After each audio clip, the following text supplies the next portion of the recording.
Hello friends, welcome to my channel. நாம் இன்னைக்கு பார்க்க போகிற வேர்டு என்னென்னா கான்ட்ரோவர்சி அப்படின்னா சர்ச்சை. அதாவது ஏதோ ஒரு விஷயத்தை பற்றியோ இல்லை ஒரு பர்சனை பற்றியோ வெளிப்படையான விவாதங்கள் வைக்கிறது, அதை தான் கான்ட்ரோவர்சி அப்படின்னு சொல்கிறோம். சரியா?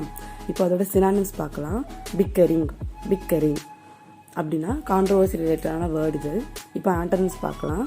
அக்கொலேடு அப்படின்னா பாராட்டு. அதாவது கான்ட்ரோவர்சினா ஒருத்தவங்க பற்றி நம்ம ஏதோ ஒரு விவாதம் அந்த மாதிரி வைக்கிறதா. அக்கொலேட்னா அதுக்கு ஆப்போசிட்டாக பாராட்டு. ஓகேவா? இப்போ எக்ஸாம்பிள் சென்டென்சஸ் பார்க்கலாம். உங்களுக்கு இந்த சீரீஸ் பிடிச்சிருந்தனா என்னோட சேனலை சப்ஸ்கிரைப் பண்ணிட்டு பாருங்க. ஏன்னா உங்களோட ஒவ்வொரு சப்ஸ்கிரிப்ஷனும் என்னை மோட்டிவேட் பண்ணும். அதுக்காக தான். The first example, there was a controversy over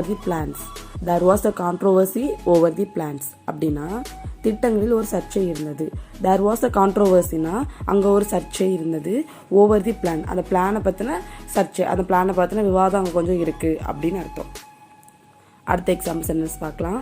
her latest book has engendered a lot of controversy.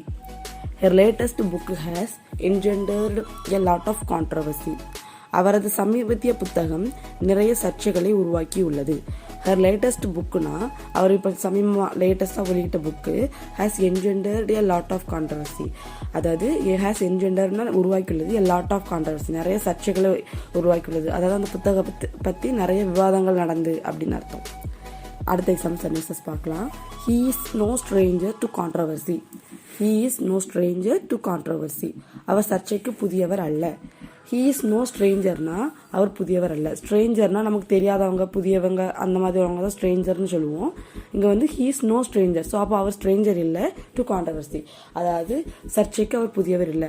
அவரை பற்றி எப்போவுமே விவாதங்கள் ஏதாவது வச்சுட்டே தான் இருப்பாங்க. ஸோ அவரை பற்றி புதுசாக அவர் ஒன்றும் சர்ச்சைக்குள்ளே வரல அப்படின்னு அர்த்தம். இப்போ அடுத்த எக்ஸாம்பிள் சென்டென்சஸ் பார்க்கலாம். A fierce controversy has broken out over the issue. அதாவது இப்பிரச்சனையில் ஒரு கடுமையான சர்ச்சை வெடித்துள்ளது. A fierce controversy, fierceனா கடுமையான அப்படின்னு அர்த்தம். A fierce controversy ஒரு கடுமையான சர்ச்சை உருவாக்கியிருக்கு. எதனாலனா broken out உருவாகியிருக்கு. over the issue, அந்த பிரச்சனையால ஒரு பெரிய சர்ச்சையை broken out வெடித்துள்ளது அப்படின்னு அர்த்தம். இப்போ அடுத்த எக்ஸாம் சென்டென்சஸ் பார்க்கலாம். The president resigned amid considerable controversy. அப்படின்னா கணிசமான சர்ச்சைக்கு மத்தியில் ஜனாதிபதி ராஜினாமா செய்தார். த பிரசிடென்ட்னா ஜனாதிபதி, ரிசைன்னா ராஜினாமா செய்தார்.